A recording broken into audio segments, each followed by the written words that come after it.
on this episode of Podigious. She might also just go and, like, steal eggs out of birds' nests. Like, that's a normal thing that animals do. That's a normal thing that people do, too. Oh, I don't know what you do in Florida, Ash. I need your password. You can use mine to get on the internet. Podigious.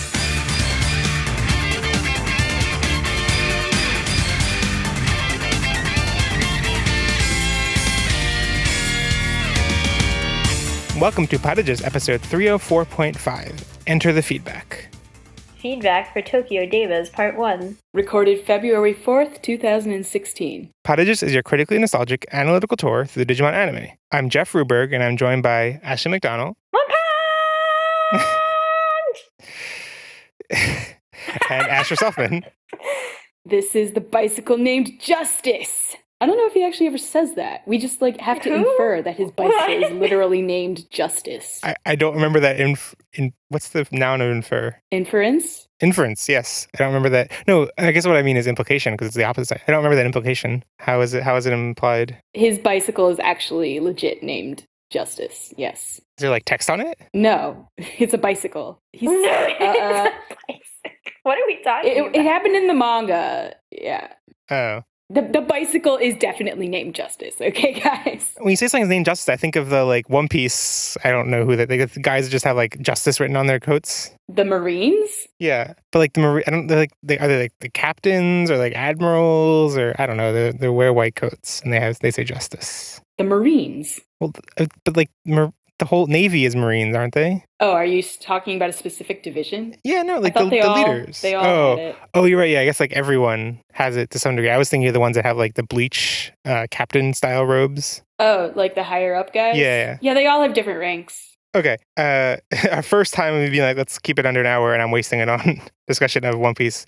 We're not going to keep it under an hour. I have no faith in us. So first off, we kind of have a Digi-News segment, and it's kind of, last time we talked about Digimon News was 303.5, which I think we released middle November before we went to Japan. And I mean, just like tons of stuff has happened since then. That was before Try came out. That was before we knew that Try was going to be on Crunchyroll. I think everyone's, and Cyber Sleuth came out this week in English. And yeah, I think all that stuff, it's possible you're listening without knowing that, but I don't know how you could not know that Try came out since we released several episodes about Try. But additional things, the next Digimon game, Digimon World Next Order, is coming out in Japan in March. And Try Chapter 2, there was a Try Chapter 2/3 PV last month, right? Yeah, I wrote this wrong. Yeah, last month that we recorded an episode, but you probably know about that too. And Try Chapter 2 is coming out in March 12th, and likely simulcast on Crunchyroll, so that's going to be cool. I don't know, there's a bunch of small, like, before there was a time when we we could just list all the news about Digimon, like all products and stuff that came out, and now there's way too much to get into, and especially over several months. But I don't know, my main comment about this was just like the fandom feels very different now than even 4 months ago. Like, it feels like with the Try things actively coming out, with a Digimon game in the West, a new Digimon game in Japan, there just seems to be so much more energy and so much more people talking about it who didn't. Before, it was like the dedicated fans, and like I have like a saved search in TweetDeck for Digimon on Twitter, and like before it was like, I don't know, it was a smaller group of like the same kind of, not the same kind of people, but like, it's like Digimon fans talking about the thing they loved. And what I've been seeing the past week or two is just the people being like, and since Try came out, is like, whoa, Digimon, I forgot this thing. And so I don't know, the main comment is just Digimon feels alive again in a way that hasn't in a while. And yeah. Cheesy. Like, even when we started the podcast, like, Digimon Fusion was airing on TV, but it to us felt like, well, whatever. I mean, we're not really interested in new Digimon dubs, so we were like, eh. Speak for yourself, Jeff. Okay, there are people that liked it. I don't happen to be one. I mean, I watched the first few episodes as it came out, but like, I wasn't into Taiki, so. Yeah. I feel like I don't have access to like watch the things on TV, so if that's how the main consumption method, then I'm not going to watch it. I mean, we had cable. What time does it come on? You could have looked us up. I mean, it's possible. And what I was saying is that the three of us didn't care when we started. Like, I don't think Fusion was actually airing right when we started. I forget. It may have been like on hiatus or something. But anyway, like, yeah, I wasn't saying like we as a fan. I mean, like, we the three of us. I think Andrew was more interested, but yeah, Andrew watched all of it. Yeah. Now that we're back and alive, we have a ton of new iTunes reviews. By a ton, I mean like 10. I don't know. I can't math. We were never not alive. It's more that we weren't doing Tamers episodes with feedback segments that like we were still. I feel like putting it was like a solid month where we did not release it. Okay, yes, a month, but It's a long time. right. But what I'm saying is like it's been like 3 months since the last feedback episode, so there's a big pile of them, but it hasn't been 3 months since an episode. All right, whatever. We don't know what we're doing. New reviewers. Gotta read them all. Kaioken95, Hunting Myths, Emeroto, Amaru, a Digimon fan. Very Best good. name. Doa Rodwan, Kiwara, Artistic, Sophie Padaman, Kobokashi, Rika is my favorite, and Not Your Chambermaid. Yeah, and there are 2 new countries with iTunes reviews the first time. So Saudi Arabia and Spain have our first reviews from Omaru and Not Your Chambermaid, and that's really awesome. So thank you, guys, people. And now we have just a ton more reviews to Transgarble, and the lucky winner today is... The lucky winner, we're going through chronologically one at a time. Yeah, that's fine. Oh man, how do I say this? Zarine in Canada. The original review is, it's great. These discussions are really what I've been looking for since rewatching Digimon Adventure 01. It's entertaining and there are a lot I could relate to. I hope you guys start on Adventure 02 soon. I don't know, I guess we did that. Yeah, I can't. Oh, I try to remember. I think there was a really long pause between seasons, but not as long as the pause between the last 02 episode and the others. I can't really remember. It's been so long. The Transgarbled review is, what is the secret? I do not know. There is no one should ask in the Digimon Adventure rewatching. Good advice. Although these are all my conference, with several interesting. One hope at the beginning of the 2 men at the same time. I don't even know what happened there. I mean, several things I like about this is that interesting got introduced out of nowhere. Yes, it knew what it was about. And also, 2 men at the same time is just... One hope at the beginning of the 2 men at the same time. Like it's just such a concise what's the word? It's so concisely suggestive, you know, like it doesn't mention anything vulgar, but like just like 2 men at the same time, like there's nothing vulgar about any of those words, and it's only 6 words, and together it's ridiculous. Anyway, please leave a review if you have not done so yet, and we will thank you on air, and then we'll transgarble it into something nonsensical that you will laugh at, and you'll automatically be entered to win future contests, which are coming. Watch out. Watch out.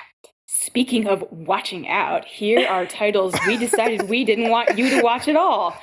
And I say we as if I had anything to do with this, but generally Jeff is the one who comes up with all the bad titles, and I just like come in afterwards and like sort of and then tell him say that they're bad. No. Yeah, like I usually come up with like one in this podcast. I usually come up with like 2 or 3, and then Ashley comes up with like 4 more, and then Andrew comes up with like 15 more. And that's true. Andrew comes up with a lot of trash. Upped his game recently. Right, and so this week Andrew wasn't on the original episode, so we don't have These are a huge Jeff's, list. Probably. All right, so here they are. I was wondering about that. Oh, I guess they're not all rejected because I put the... Oh, okay. I was looking at these and trying to remember which they actually, like, what these episodes were actually about. But now I remember. Okay, I was It's been a long time since we recorded 304. I think we recorded it in... No, it was... We recorded it before my birthday. Yeah, because Asher mentions his birthday in it. Yeah. His birthday coming So up. it's been a long time. Now I remember where we are. So maybe you can guess where we left off to. All right. So here are rejected titles that we did not use. Zodiac Attack. Picnics and Televangelist Owls. Like, that one's descriptive, I guess.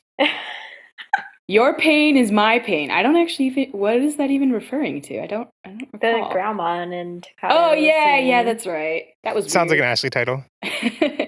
Snakes and Tigers and Roosters. Oh, my. Snakes on a Train. Yeah.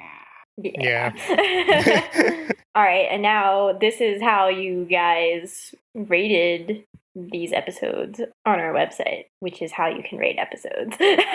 Yeah, in the show notes for each episode, there's a little widgets you can give star rankings out of. So I just went to this page and it looks like it broke itself somehow. I don't know. It's unclear if it broke itself or if I broke it, but yeah, it's displaying ratings out of 4 stars for some reason now, which is confusing and weird. And it should be out of 5, but it's all kind of percentage based anyway. So yeah, the numbers we have are out of 5 stars. Okay, so you all overwhelmingly liked episode 14 with 4 out of 5 stars. Did not like episode 15, 2.5 stars. And episode 16 was okay, 3 stars. I'm surprised how much these generally line up with our own ratings. I feel like we bias them. Oh, yeah. We bias them, but I think also We just brainwash them. There is a general idea of, okay, this one was not so great. Yeah, I think actually the episode 14 was higher. We gave it 3.5, and 3, and so like the listeners like it a lot more than we did. I think for it to have an average of 4. Yeah, I don't even remember what episode 14 was. 14 was the one with War Gramon. I feel like I would have given episode 16 a worse rating than 15 too. Oh Yeah. no, because I hated. No, you gave that one a really bad rating, even though you really love the owl. And I was like, Ashley, you can't like, you need the owl. You can't. Well, I liked the owl because he was ridiculous. And we also had the results of the Ridiculous Dialogue Draft poll from last episode. And in first place was, Asher, your quote about Takado sighing and then just saying, oh, nothing, just like keep breathing. Do you remember that one? Oh, yeah. Sorry, I was just like looking at it. Sorry. I'm a visual learner, not an auditory one. I don't process talk well. Why am I on a podcast? Why do you want to be a rabbi? Rabbis don't like portray things visually. They can. Wow. Are you like telling me how to do my job? What are you gonna do? Like have a flip book? First of all, did I ever say I wanted to be a pulpit rabbi? Wait, there are other kinds? Yes. Oh my God. Just continue. Yes. So in second place, tied for second place was Ashley's your makeup quote or your replacement quote, where Guillemon is like in that weird alternate reality and pretends that he's like a tamer. It's not over yet. Overly dramatic. And tied with that was Ashley's other quote. So I just was not on my game apparently. Ashley's other quote about what's up? the vending machine sandwich, quote unquote vending machine sandwich, totally not alcohol. I overall feel that I won this because Asher had the best individual quote, but then the worst individual quote as well. Well, no, I mean, summed up by a host, which I forgot we used to do. But yeah, summed up by host, Asher got 7 points, you got 8 points. Yeah, so I won. And I got 4. So yeah, so Jeff lost. Jeff so it sucks. goes. Yep. And the next thing, we have the results of the Podigious fantasy draft. And if the fantasy draft is basically, before the episode comes out, you predict basically who you expect us to choose as our favorite characters in the episodes. So you basically pick a team of a human and a Digimon as your fantasy team. And then if we pick one of those as our favorite characters, then you get a point. And that's the basic scoring. But we also, in the segment, choose the teams like the best based on most incongruous team, like the most ridiculous to exist as an actual team, and the team we want to actually exist the most. So kind of polar opposites. And yeah, so there was only one person, Rika's my favorite, who picked a character that we picked, which was Impmon. I think that was because actually you wasted yours on the owl. I'm such a troll. Yeah, a lot of people expected us to choose Rika or Takado, and nope. Oops. But yeah, so we have to pick the most incongruous team and the most desired team. I think, are you guys looking at the list? Incongruous, Rika and Terriermon. Actually, no. Rika and Cinderamon is... No, I think Rika is a little bit like, she'd be like, yeah, okay. Cinderamon's like kind of bad. And she's like, I just want to beat people. Like, she'd be cool with it. She'd be fine. You know, the main... I see your point, but I don't totally buy it. The reason I'm against that now, I think about it, is because Shiny Mac is clearly just going for the most ridiculous thing. He like tries to find the most ridiculous ones. And I'm like, you know... I kind of want to subvert that, and yeah, see, not Rika Terriermon. Yeah, cause it's true. Like Rika and Terriermon, I feel like they could, they would learn to get along, but it'd be much longer. Like Rika and Terriermon have a better synergy than Rika and Impmon would, though. Oh, that's here too. Yeah, because Impmon's not that strong, and Impmon wouldn't like having a team. Yeah, and Rika wouldn't. And Rika wouldn't treat him the way he wants him to. Yeah, like it just wouldn't work really well. Well, no, I feel like Rika and Impmon, they just wouldn't do anything. Like, Impmon just go off on his own, Rika go off on her own, and they just, okay. Like, I guess that's that. But I feel like Terriermon would pester Rika, being like, no, we need to be friends. And Rika just be like, get the hell away from me. Like, what's wrong with you? I think she'd eventually come around, though. That's already the dynamic with Rika and Calamon, though. Yeah. Except Terriermon's kind of more obnoxious, but he's also smarter, so like, and stronger. Like, he can do more. So like, there are reasons that they could sort of get around each other's stumbling blocks, while like Rika and Impmon, like, it's just not going to work. So we decided that if we all come to a consensus on these incongruous teams and most desired teams, then that team gets 1 point. But if we can't come to a consensus, then we all get a point to distribute. So, okay. So what are you guys voting for incongruous team? I'm still sticking with Rika and Terriermon. I like Rika and Impmon as the most incongruous team. I think I'm also going for Rika and Terriermon. So Ashley, yeah. So Asher, do you want to submit or do you want to break the consensus? Do you want to stick with your guns? I mean, I don't agree with you guys, but you have the majority, so like that's how democracy works. Okay. Okay, so we're getting 1 point to Rika and Terriermon. Don't they get 2 points since you both did? Oh, you're just giving the point. Right, if we come to consensus, since you agreed. And that goes to Erdramon, who was May from Lost in Translationmon. And then we also, the team we want to exist the most. It was awkward because some of these already exist. Actually, so we have Takato and Gilmon and Henry and Terriermon, which like, they work really well because they're canonical. Like, right. Yeah. And none of the other ones I really want to exist. I totally want Rika and Cinderamon to exist. Look, I kind of want that. Okay, yeah. That would be really badass. We're all voting for that. Yeah. So this is kind of weird because like it actually incentivizes chaos on the part of the listeners. Like if listeners can get us to not agree, then they get more points get distributed. And if we agree, then we only give out 1 point for each of those. So not sure how that really affects how people can play the game, but I don't think it matters. But what do I know? Okay, so now the leaderboard. First place is tied between Embermoto and Rika's my favorite, and then tied for third place is Erdramon and Hielorai. I don't think Jeff emphasized that the point of this draft is that you win something really cool, which is yet to be determined, but it will be really cool. Yeah, I guess I didn't emphasize it because we haven't yet decided what the cool thing is. But we do have a poll. Can you give an example of the cool thing? I mean, we have a poll on the side with people expressing their interest in what is currently winning. And what is currently winning might be something that we can't afford because it went up in price since we posted that. Yes, the try complete selection Digivice, I do not think it's going to be reasonable anymore. At a point where it was like pre-orderable, maybe, but now it's like super rare and hard to get. Well, what's the second? Third place one is the Digimon Adventure English DVDs, which totally feasible. Or Tamers DVDs. You know, the up next thing says Devas Part 1 feedback on Friday, January 5th, and I'm just... Yeah, it's time travel, Ashley. Deal with it. We're the podcasters left through time. Oh. That'd be a good name for podcast. So, Ashley, speaking of time travel and predicting things. Yeah, so let's go back to the past where people predicted what we were going to say in 304. Nobody got anything right. Nobody got anything right. Come on. Interesting, funny ones from Sophie Patamon. Terriermon will get the most lines picked for RDD this week. Oh, that's funny because Terriermon got no lines for RDD. Nope. Poor Terriermon.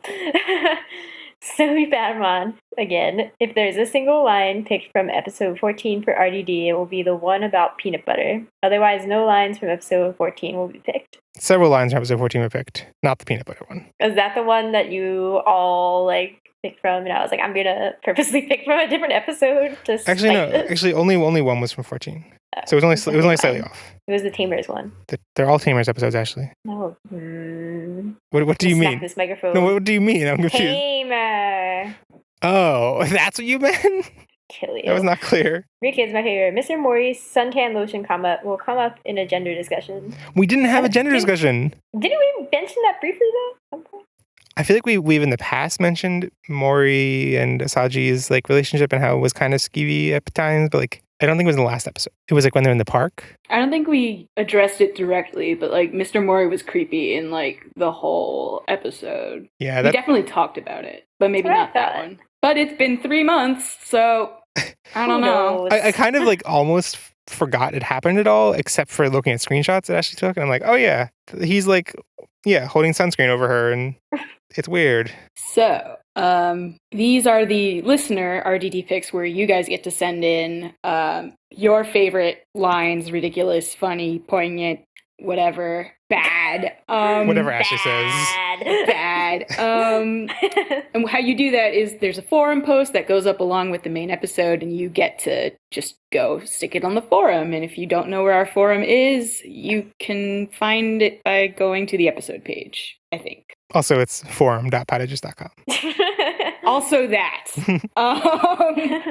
So, may the dialogue be ever in your... Oh, and we pick our favorites. Yes, we pick our favorites to discuss now. May the dialogue be ever in your favor. And we didn't come up with that. Alex and Nichelle came up with that. Ooh, my favorite is from Sophie Patamon, and it is Guillemon in episode 16, saying, Takato, slow down! Why didn't you draw me with longer legs? I wonder if Guillemon's really like consciously aware of the fact that like every aspect of his physical body has been designed, but like that like he has like the direct result, like every part of him has been consciously. I guess the other thing is that a lot of Takato he didn't intend for things, but I don't know. It reminds me of the like moral dilemma in Fullmetal Alchemist, I think not Brotherhood, the original anime series, where Al is like, what if I am fake and like you made me up? And because Guillemon was made up. Anyway, I also agree with Ashley's pick, but I would add a runner-up from Rika is my favorite again. Oh, sarcasm. So that's what you call it. You don't have to teach me that, Henry. From Terriermon. I miss Terriermon. You only did it because you can't admit that Guillemon is funnier than Terriermon. Wow. What's up? Throw down. They're funny in different ways. They're differentially funny. My favorite I'm gonna pick because I wrote it down as being like a what, but like I still didn't consider, or I didn't have it highly ranked enough for my picks, but I was just like, I'm still like, what? Why was? And it has to be Gargamon. I mean, Ember Moto didn't specify, but it's from Ember Moto, and it's just Gum Bunnies hate snakes. Let's go. Like, what is that a reference? I to something? didn't Like, hear that. What? Like, just in the episode, I don't. Yeah, I think it's like when like Gargamon's fighting the snake Deva, and just like, that's why I need to fight, because obviously gun bunnies hate snakes. Like, obviously, maybe there's like an animal kingdom rivalry between rabbits and snakes. Like, do snakes eat rabbits? Maybe. Yes, they do. So I guess the implication is like, once you give guns to a bunny, they're obviously gonna go murder snakes. Makes perfect sense now. I like it. Yeah. And we also have unanswered questions submitted by listeners. So basically, we pick our unanswered questions in the episode, and there are plenty of things that listeners find while watching the episode that we did not mention. So this is your chance to send them in through the forum, another forum thread, and then we pick the ones that we were like, oh yeah, that. One of these actually was raised and then explained, and it was Rika's my favorite, questioning why Henry had something planned on his calendar and didn't go anywhere. And apparently it is clear that it's saying the name of his, do they specify what kind of sensei it is? His martial arts sensei. And it's supposed to explain why. I only remember this because there's a screenshot we have of Terriermon sitting on Henry's lap on the train, like doing Tai Chi on his lap. It's adorable. It's weird because I have such hazy memory of these episodes by now. Been so many months.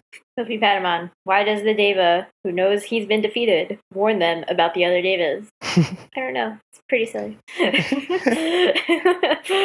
I mean, that is one thing. I'm like, that there's so many other inconsistencies with the Deva's behavior. Like, that's the one part. The warning and scaring them away actually makes sense. Because they want them to stop their aggression towards the Digimon or whatever. So, being I'm not the last one, be scared, makes some sense. It doesn't. The thing is, it doesn't make sense with his other stated goals of we want to take over the world or whatever. It doesn't, because if you want to take over the world, you wouldn't warn them. Oh, and Sophie Patamon also raised the questions of, these episodes, I guess people were complaining about plot holes because of the fact that, champions are able to take down an ultimate multiple, in both 15 and 16. Although in 16, it's because of, electricity in the water, and it's wait, that's the first time that, the environment is taken out of Digimon. All right, so the question is that, the snake attacks rookies and they are unharmed. And also, 2 champions can get an ultimate. Yeah, I don't know. I never really questioned that too much because I was like, okay, they're just weaker ultimates. They're just, super weak. Well, I don't know. which has like never been present at any other point in the series. So it's kind of weird. And I also get the impression that that Growlmon is stronger than most champions, but I don't remember how much. I would agree with that. I think also maybe the champions have been downloading a lot of data, but you would imagine, I don't know, I would imagine that the Devas have been around for a long time and absorbed a lot of data too, so I don't know. Yeah, it's true. I'm trying to make that data thing make sense. All right. Okay, Ashley. Oh, we have a question of the week voicemails. What was our question of the weekend? I don't know. The weekend. Question of the weekend. It was I can't remember the exact wording, but it was what would you give what food, drink would you give your Digimon? Yes. We ask a question at the end of each episode, and we love for you, dear listeners, to answer it by either sending a voice recording as like an attachment to an email. You can call our number. I don't remember what the number is. Something about Calamon. 1-800-Calamon. Is that what it is? It's not 100. It's not 800 number. But no, we mentioned in the episode, and we mentioned the email address on Twitter, on social media and stuff, but I don't mention the phone number on social media because I assume that's bad. I don't know. I assume that the spammers can then get it, and then so yeah. In the episode when we mention the question of the week, we'll mention the phone number. Anyway, you can also just write us an email, and we will have lovely Robotmon read it for you. So first up, our two mainstays. First, May. Hello, Podigious. If I could give my Digimon a gift or a snack, I think I would have to go for the Australian route of giving them Tim Tams or fairy bread, because I'm sure my massive Airdramon would appreciate fairy bread. And I'm not sure if you have fairy bread, but it's like you put bread and then you put butter and then you put hundreds and thousands on, but sometimes you can put Nutella instead of butter, and that's pretty good. And you probably have Tim Tams. Everybody, I love Tim Tams. But yeah, so that's what I give my Digimon. I'd also maybe give my Digimon piercings, but I'm not sure if that counts as animal abuse or not. They'd consent to it. No, we don't have Tim Tams. I have no idea what those are. I don't know what that is. I don't know what hundreds and thousands are either. Do we have those? I think Tim Tams might be a thing that we have somewhere, but like no one knows about. Like that might be like the. You can only buy them on Amazon, maybe. Oh wait, no, I've definitely eaten them, and they are great. What are they? Hold on, I'm looking them up. I don't know why I've eaten them. I feel like somebody brought them back from a trip to my work and let me eat them. Oh, they look really good. So I don't know that we actually have them. However, I have eaten one. Oh, I want one. Wow. I mean, they are on Amazon. Well, Jeffrey, why the heck didn't you put them in your Amazon pantry order? What the heck? Because they're not in Amazon pantry, but I can just order them on their own. Oh, it looks like it's like $9 for an individual package. So. Oh. This is why we don't eat Tim Tams. Anyway. Oh, hundreds and thousands are sprinkles. What? Like, is that a colloquial or like a brand? I just look. They're. That's what they are. But like, I was imagining like dollar bills. What? You know, like layered dollar bills. No, they're sprinkles. We call these sprinkles. Actually, no, sprinkles is like a regional thing in the U.S. I think. Really? Yeah. But we're from it's different Jimmy's. regions. I mean, I Jimmy's think that are the actually regional like the thing. Northeast coincides with Florida a lot Well, yeah. because of the Jews. No, sprinkles are not the regional thing. Jews. Lots of Northerners moved to South Florida. No, Jimmy's is the Boston, New England word for sprinkles. You're getting it confused. You're backwardsing it. Okay, I guess so. Sprinkles is the more general one, I'm pretty sure. So in British English, there's sugar strands or hundreds and thousands. And why would you call something hundreds and thousands? I'm so confused. It's so like elaborate of a term. Okay, according to cakespy.com, this term, the hundreds and thousands term, is the term favored in England as well as countries which speak British English. This term seems to refer specifically to the tiny round type of nonpareil sprinkles, the type pictured. Oh, well, yeah, you can't see the top of this post, so that parentheses is not applicable to you guys. It is also the most adorable term in Cakespy's opinion. Okay. What is this? I love language learning with May. See, I was gonna be like this discussion of like food is like I realized after listening is like it's gonna be just all talks about food, and I'm like this is totally off topic, but everyone's gonna hear what I'm referring to after this because it's gonna come out before the episode I'm talking about. But in a future episode, Asher's plug was like totally food related. Oh yeah. Became a cooking podcast briefly. We will become a cooking podcast briefly. We know the future. I don't think we have whatever bread that May mentioned either, but I will eat any bread that I can spread Nutella on. That's fine. Well, no, she explained it. She said fairy bread is bread with sprinkles and with butter and sprinkles on it. All right, well, we definitely don't. Which my now 8-year-old cousin loves for breakfast. That's not. So we do good. have it. Hey, icing? What? Wait. No. You take a piece of bread, you put butter on it so things will stick, and then you put sprinkles on it. He puts chocolate sprinkles. Huh. This sounds horrific. Yeah, it's not something I would feed a 7-year-old. But, I mean, he ate it for breakfast, which means he went to school and I didn't have to deal with it. Australia, you're weird. We should get Ash's opinion and also the listener's opinion on the horrific thing we learned yesterday, Ashley, on the Dear Hank and John podcast, which is that John I've heard Green. other people say that, but like John Green, I thought you were better than that. So John Green eats his cereal in water. Ew! It's gross. Like, That's And disgusting. he likes it. No, He said he's it's better wrong. than milk. He's Like- objectively wrong. What? He's a liar.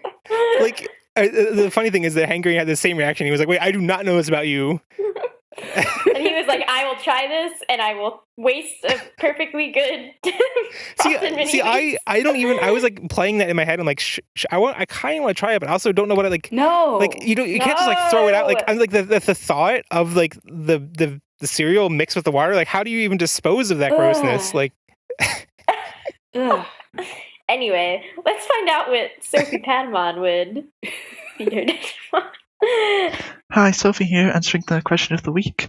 So, first of all, I decided that my Digimon would obviously have to be a Patamon, because I love Patamon so much. So, my next thought was, what could I feed this Patamon to make it just the most adorable thing ever?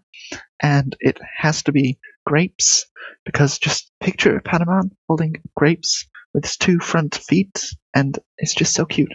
And it's just like curling up as he's trying to chew on it. Oh, it's so adorable. Sorry, I'm just thinking about it now. It's so cute. Anyway, that's my answer to the question of the week. Thanks for listening. Bye. We should make that into a sticker, Jeffrey. Sophie's so cute. Wow. I'm picturing it, and I'm actually having trouble picturing Patamon being able to hold a grape with his stubby little legs. Like, they might be too short to meet in the middle. I think it has to be like a larger than normal grape. Poor Patamon. If anyone feels inspired or really wants to draw this image, we would totally encourage that. Yes, do it. Somebody who can draw. I mean, I feel conflicted about like telling people to do things. It's like asking for unpaid work. But if you want to. Why are you making it complicated? Yeah. Because I always have these reservations about things. I don't have any actual power over them. If they do it, it's because they want to do. Yeah. Actually, that's what people say about, having writers do things for exposure. Like, they don't have, they can choose to not do it. That's different. It's also a little different. It's similar. It's not the same. Not really.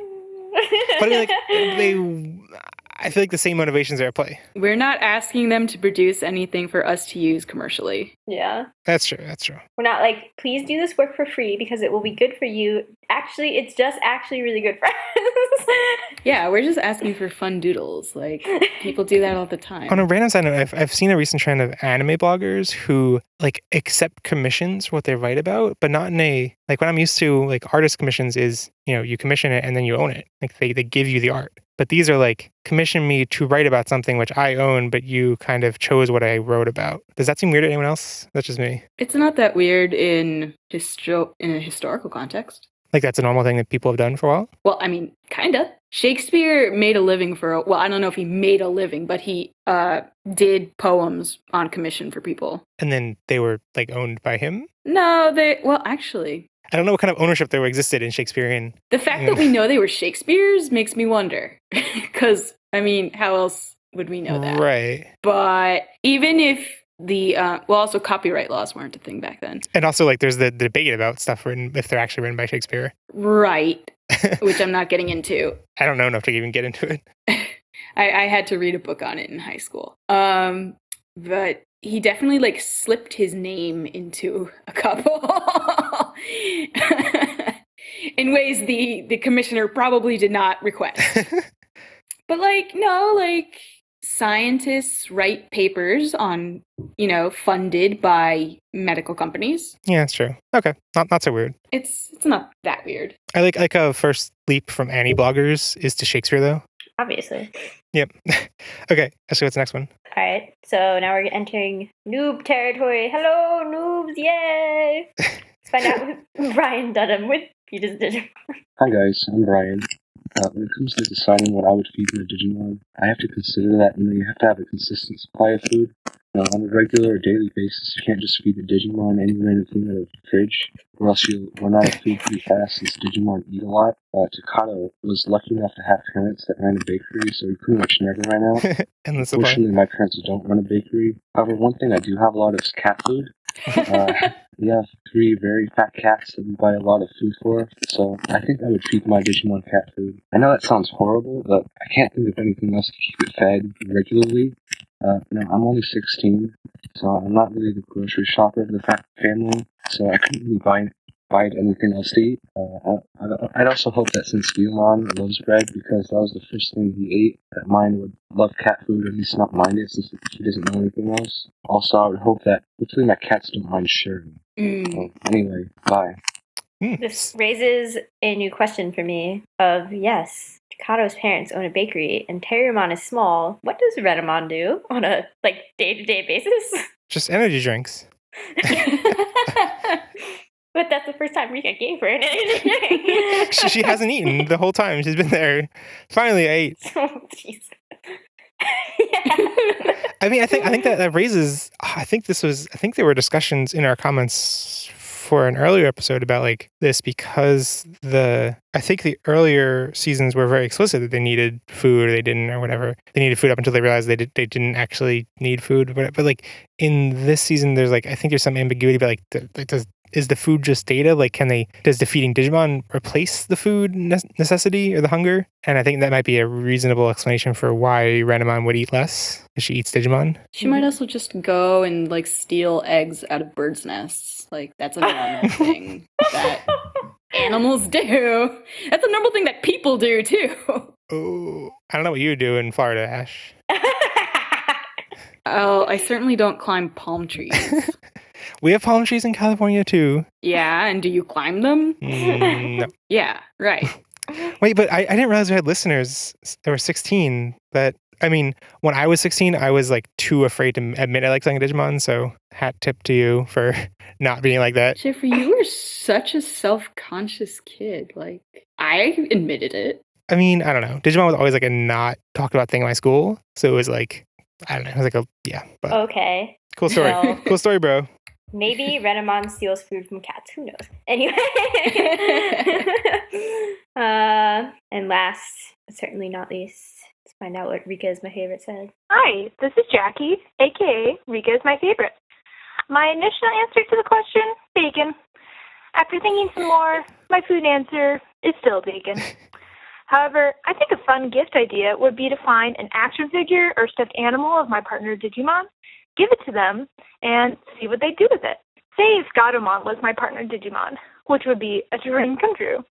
I'd make sure it was covered in catnip, so she would love it, and make lots of silly cat puns. As for a drink, I guess hot chocolate. And nothing else, you can dip your bread in it, right? Well, that's about all I got. Thanks. Hot chocolate and bacon? I don't know if that goes together well. It's not kosher. It's not kosher. I feel so conflicted about cats and catnip, because it's you're just getting them really high. It's oh, they're so cute, right. But they're super I don't know. I don't know. Is there We have a cat that doesn't like catnip. What is wrong with him? We haven't given him. We haven't tried giving that much catnip. Some humans don't like getting high either, so Some cats don't like getting high. I just said some humans don't like getting high. But I just find it, because it's a drug, and you're just here, just have unlimited access to the drug. Well, is it actually? I think so. I mean, is it equivalent to marijuana for cats though? So I think it is, but I mean imagine if humans had no sense of ever needing to stop with marijuana, and they just I don't know how marijuana works, but I assume you can't just keep doing it and just I don't know. I mean, if you keep doing it, you can't drive a car.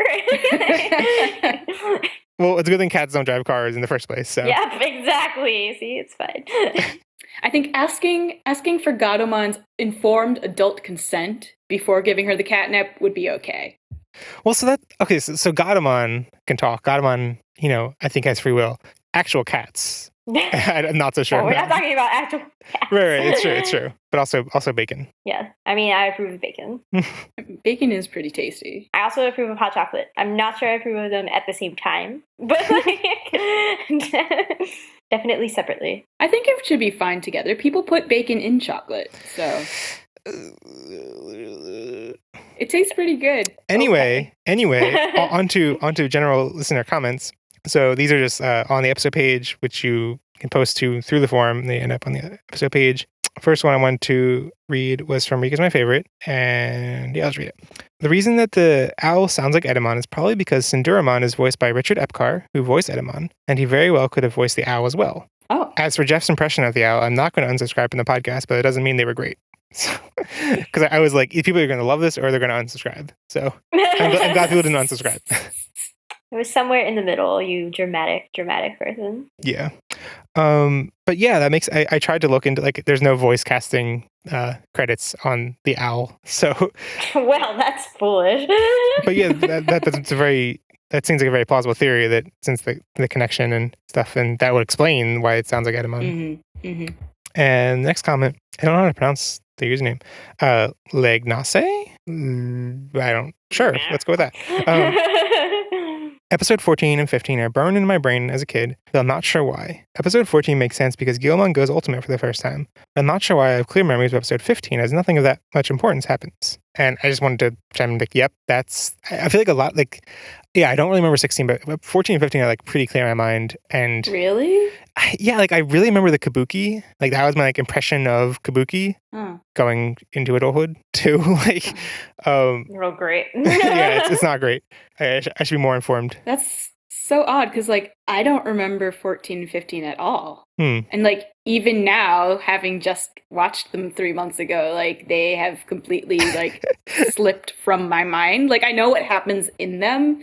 I don't remember how the episodes actually go at all. I mean, I remember the Kabuki because I was like, oh wait, I know what that is. But.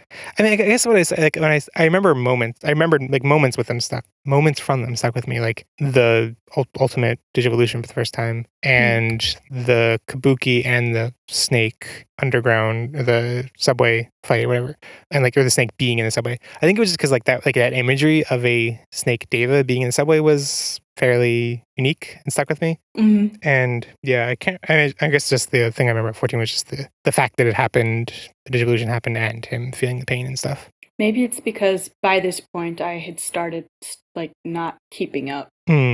Yeah, that would explain it. Sure. Yes. So there we have another section where you get to ask us things directly called Ask Podigious. So we have an open invitation for questions. Open invitation for questions. And we do have a backlog to get through, going back to, I don't know. Going back to September. Oh, well, that's not as bad as our other backlog then. Because that one goes back to 2014, apparently. Oh, yeah, that's right. Yeah, 2014. So, in September, Ancient Irismon asked us, if you guys could have any Digimon partner and any Digivice and any crest, what would they be? Oh, and Kailani similar question also asked, it might be a little late since we moved out of the Adventure 02 universe, but what crest do you think you'd have? Or alternatively, what crest do you think your co-hosts would have and why? Who would like to go first? So it's a lot of questions bundled up into one. I have to think about. Let's go. Oh, you guys have to think. Let's go with partner Digimon first. Wait, Ash, do you have a solid answer for partner Digimon? Terriermon? Terriermon. See, the obvious count. I always whatever pattern then would be Impmon, but I don't think I'd want Impmon as a partner. I like Impmon as a character. Yeah, I don't think you would want Impmon as a partner either. I don't really know who I want as a partner. I would love Guilmon as a partner. It'd be you're such a cute dinosaur. Oh, yeah. This is interesting to me that the ones, the Digimon that both of you gravitate towards are immediately go for as what you want as a partner. And I went for one that I identify with myself, but don't want as a partner. And you identify with Impmon? To some degree. To some degree. I mean, but I don't identify. it's not like the kind of thing that I like about Digimon is not like he would be such a great friend. You know, like I feel like the things that I like about Digimon is never like they're a great friend, which seems more like the kind of stuff that both of you go for. Maybe not friend with Gilmon, but like there are too many Digimon to choose from. Well, maybe we can come back to you in a sec. I would pick the D3 Digivice, the green one. I actually have it. And that's just like based on looks? Yeah, that's just based off looks. I don't like the way what are they called in this one? D-Power. What are they called in Tamers? The D-Power. I don't like the way those look. Yeah, they're too round. Yeah. And I mean, the original Digivices are okay, but they're not as customizable, you know? They don't come in green, basically, is the problem. Needs to come in green. So, I'm trying to remember if there were any other Digivices that later made an impression on me. And since I can't remember any of them, I guess they did not. And if I had a crest, well, Ashley got me a crest of kindness. I guess that's accurate. Okay. It doesn't come through on this podcast because I'm always like shutting down Jeff, but it's only Jeff. I'm a very nice person. I don't think if he was being mean to me, so. Oh, good. Then I can keep doing it. Yeah. Okay. Let's see. Wait, I want to talk about, I was looking at Digivices and I was like, the thing that immediately came to mind right away. Actually, I should look at forgot about the Frontier ones. Like, I remember really liking the Savers or Data Squad ones. But then like looking at them again and actually thinking about having one as like a device, not just like a toy or whatever, but like, you know, actually having it as my main, you know, I don't know, connection to whatever. And it's just like so big and blocky. You know, like I think it's the uncanny valley of being too close to a cell phone, but so much bigger than we assume we think of cell phones being now. Thick. I would actually go with the Frontier Digivice now I think about it. Wait, let me go look at the Frontier one again. Because I had it and I remember liking it. First of all, it has like functional barcode scanning, which is useful, and it has customizable colors, and it's also like molded to the shape of a human hand in a way that's like I think the Sabers ones are aesthetically pleasing, but they're like I don't know. I like the molded shape of the. Seems like it'd be cooler to hold. I'm still sticking with the D3, but I did enjoy the Frontier one. And it comes in 2 colors, which is nice. Oh, it's only 2? No. Each one has 2 colors on it. Like a foreground and background, kind of. Yeah. And what crest would I? Oh, I don't know. I've never been one for identifying with crests. Crest of knowledge. Dude. Maybe. You're the Izzy. I guess. I don't like being labeled. Well, that's what this question's about. I guess I can identify with pursuing knowledge and curiosity. So yeah, I can go with that. And partner Digimon, I really don't have a good answer for. Yeah. All right. Well, I would also go with the Frontier Digivices. They look coolest. You know. Crest. What would I do for crest? I think I would either have to be friendship or reliability. Can I mash them together and make loyalty? Because that's what I really am trying to get. Well, if we get to make up our own, I won't pick kindness. You get to make them up, but you have to mash them together. I don't know how to mash them together to get the one I want. I guess the ones I would have to mash together to get what I want would be like hope and reliability, and I don't actually hope and reliability. What do you get from that? You would get promise, but I'm not. Maybe kindness is better for me. I'm not that reliable. I feel bad because I can't remember. It was a very similar question. Several months ago on Lost in Translation they were very well prepared and had lots of answers. And I'm just like, oh. Well, I was prepared, so it's just you. Yeah. I feel like Asher and I were like, yeah, we got this. Like, a little bit iffy, but like we got it mostly. In that case, I can chalk up my personality. I can use it as an excuse. Okay. I mean, it's really an angle that I hadn't really thought of. It's just like it reflects how I must look at Digimon. Like I do not put them in the bin of like that would be a great friend to have, which is odd. Because I feel like I definitely do it with human characters. Anyway. So you don't see Digimon as people? Yeah.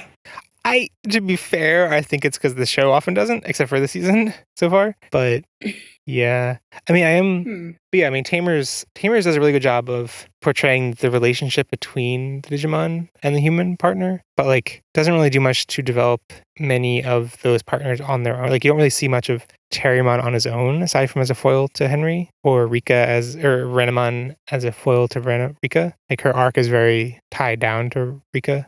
Although, okay, so I totally did not script this or like put it in the plan, but I totally remember something that I thought when I was doing when I was editing the episode, and I didn't actually write down because I totally forgot I had written it down, was about how, I guess we were talking about how like Rika kind of retreads some of the same story beats that she had before, and it made me realize like how much, maybe this is really obvious, but like how much Rika and Renamon's relationship, it reminds me of a romance in that they're like, like they're going, like they have a breakup and they come back together and then they like retread the same arguments. And you don't think that happens in friendships or in familial relations? Because it does. That's true.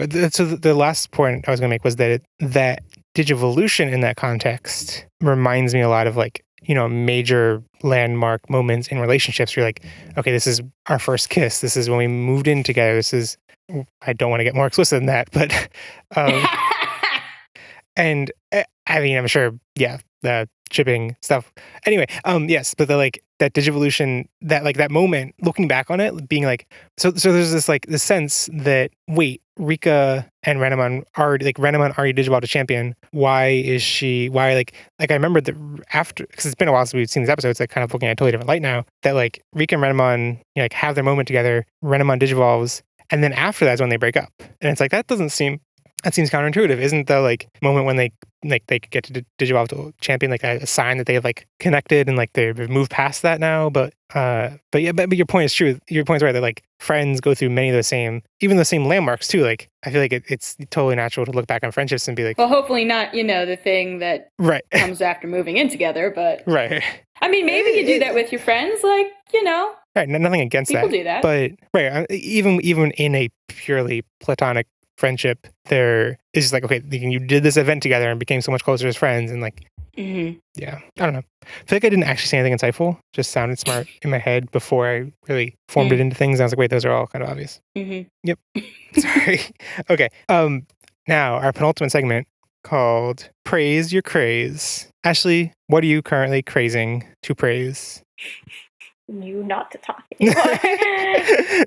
These sounds are purposely awful. Okay. I don't know. I don't remember what I've plugged in the past.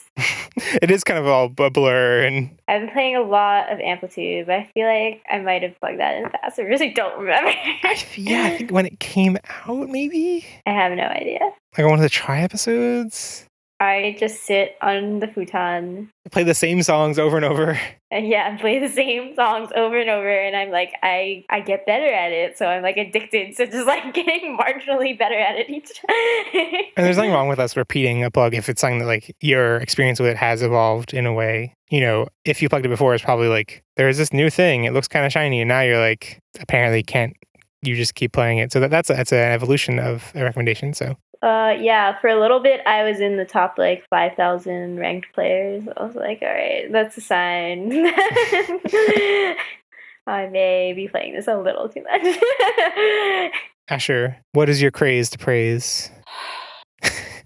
I've been playing this game for a while now. It's a cell phone game. It's available on Android, so that means it's probably available on whatever Apple phones are called now.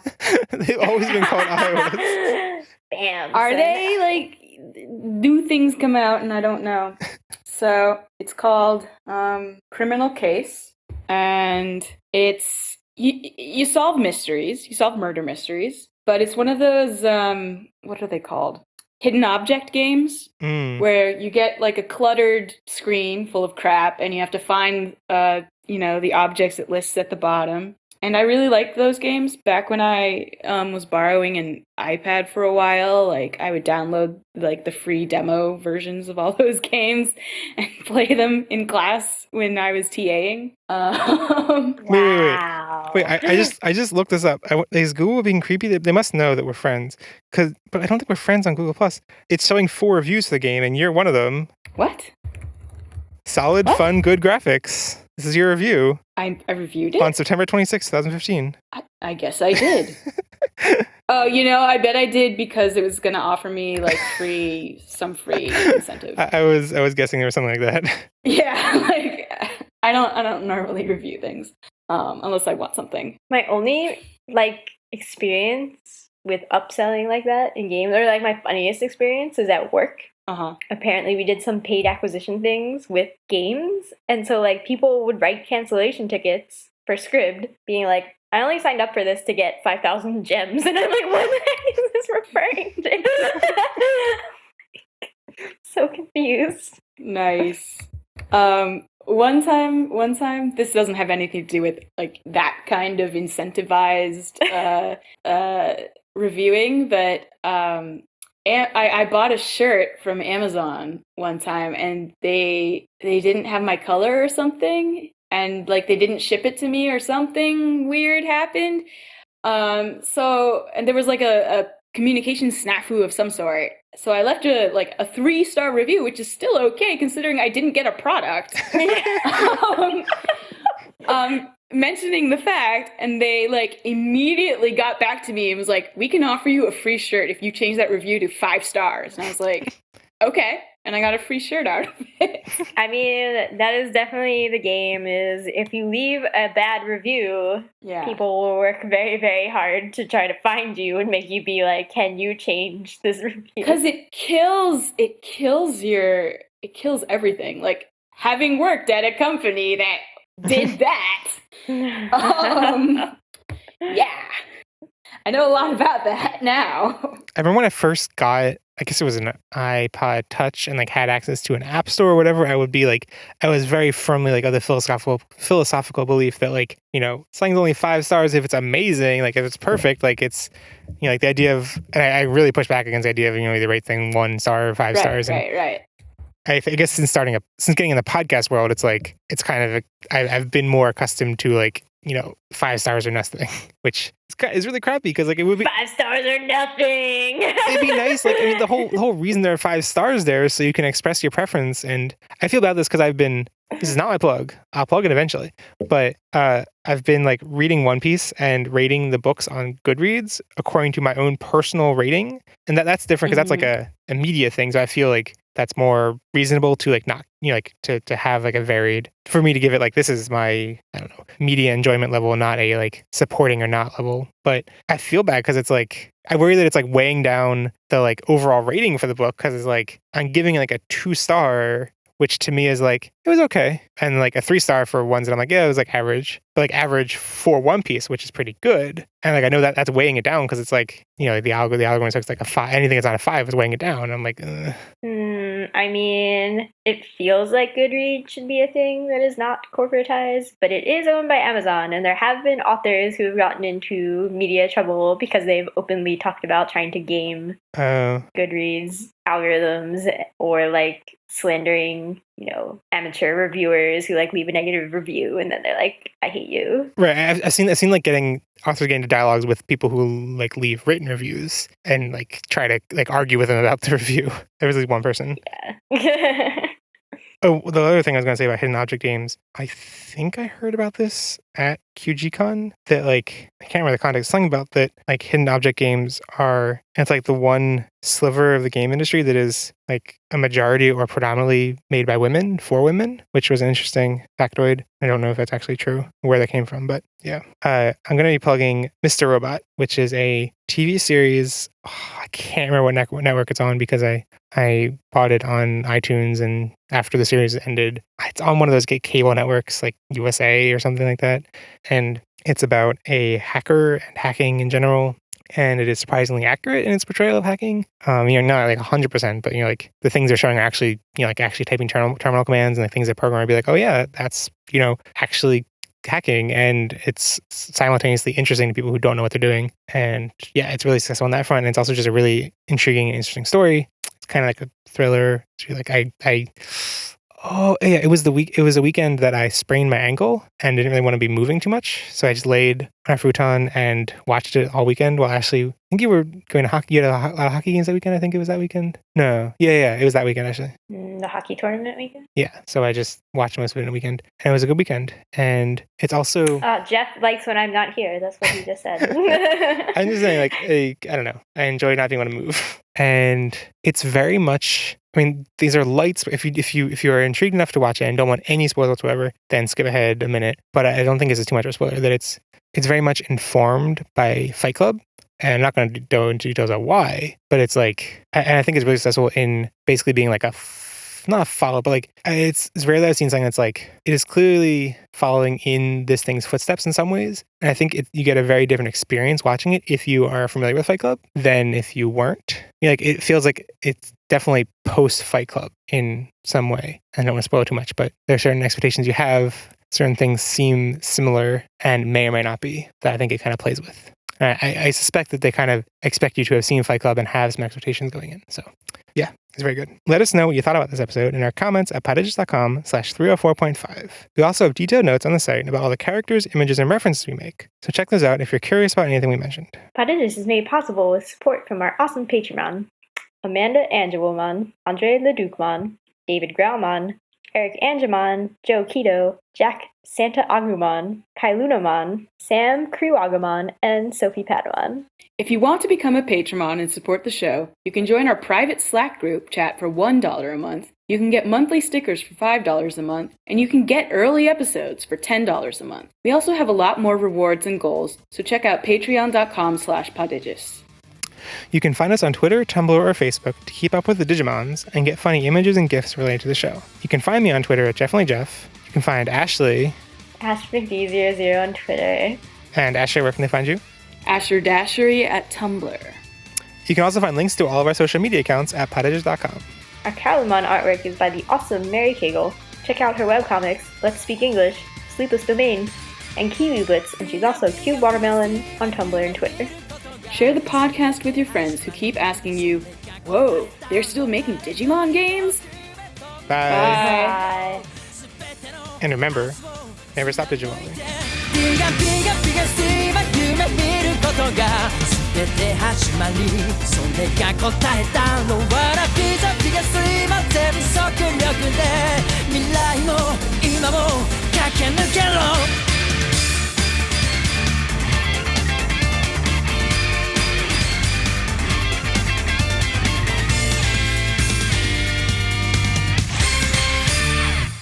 I guess one nice thing about having that intro soundboard thing is that I can easily visually spot it. And I'm trying to think if there's anything else I can do. You could scream into your microphone. My punch! Okay, I'll try to use Ashley's scream to sync it. Oh God. I mean, okay. I like that joke the best when like we weren't screaming it; it was just like in public, being like whispering it, but like one punch. I can't say it in any way. Seriously, one punch. Was definitely the best part of karaoke. I'm never gonna. That's my lasting impression of Japan. No. The best part of karaoke was like realizing like between songs like, wait, is that Butterfly in the other room? It is Butterfly. They're playing Digimon. And they played a different Digimon song too, and I was like, what? What is? And I couldn't place what it was, but I knew it was Digimon. And now our penultimate segment called "Praise Your Gaze," where we praise the things we're currently gazing. That sounds. Is that what you think it means? Yeah. Okay. Is that what you think that means? I looked up in the dictionary, so it doesn't just mean the sexual gaze. Oh, it does also mean that, like in the male gaze. Okay, it doesn't. I'm stretching it. So gaze, to stare intently or earnestly. I know what gaze stare. means. We know what the word means. That's not what we heard. Oh. That's not what anybody else is going to hear either. Oh. Yeah, I guess we can't really use that. No, we can't. No, Jeffrey, we can't because it's ridiculous on many levels. Okay, hold on. Let me go back to the list. Your list, if they're all like that one and the last one you did, like, ugh. Don't ever go into marketing, Jeffrey. Ever. Yeah, seriously. Ashley, every other time I come up with a name, you've been like, you should go into naming things. Oh, but this one, you've really ruined it. Okay. Amanda Angelman. Andre Ledoux. Now I can't talk. Also, the Andre- cat is just like rubbing up. Andre Lelouchman. You can find me on Twitter at JeffOnlyJeff. You can find Ashley. Ash McPhee00. That's not a sentence. Wait, Ashley, you gave them your thing, but you didn't say what medium it was on. I don't know. Okay, Twitter. wait, okay. Let me start over. And Ashley, where can they find you? Asher Dashery at Tumblr. Or a synagogue. Oh. You cannot find me at Asher Dashery at Synagogue. No, I just meant like just go in a synagogue and you'll be there. I mean, you could maybe find me in a synagogue if you happen to be in that particular area, but I'm not telling you where I live. Share the podcast with your friends who keep asking you, whoa, they're still making Digimon games? Which, by the way, that's me. I'm that friend. No, today my coworker was like, Ashley, did you play the new Digimon game? And I was like, no, but my boyfriend has like 4 different copies of it. And he was like, that's a lot of copies. Also, I like it because it's Persona, but with Digimon. Oh, I could never play it then. What does that mean? That's too much stuff going on in it. Have you listened to it's like the same Too much time management. I have not listened to you stream it. Oh no. I was gonna say like any of the music because it's the same composer as Danganronpa. No. Look, if it was Digimon Runpa, I could play it. The music though was like this is like a kind of worse remix of the Danganronpa title music. Well, that's a shame. Next time on Podigious, in just another day or two, we have a bonus episode to celebrate something special happening in Jeff and Ashley's city. Wink, wink. Bye. Bye. Bye. And remember, never stop digivolving. The Super Bowl is happening in your city? Yeah, I mean... Where have you been?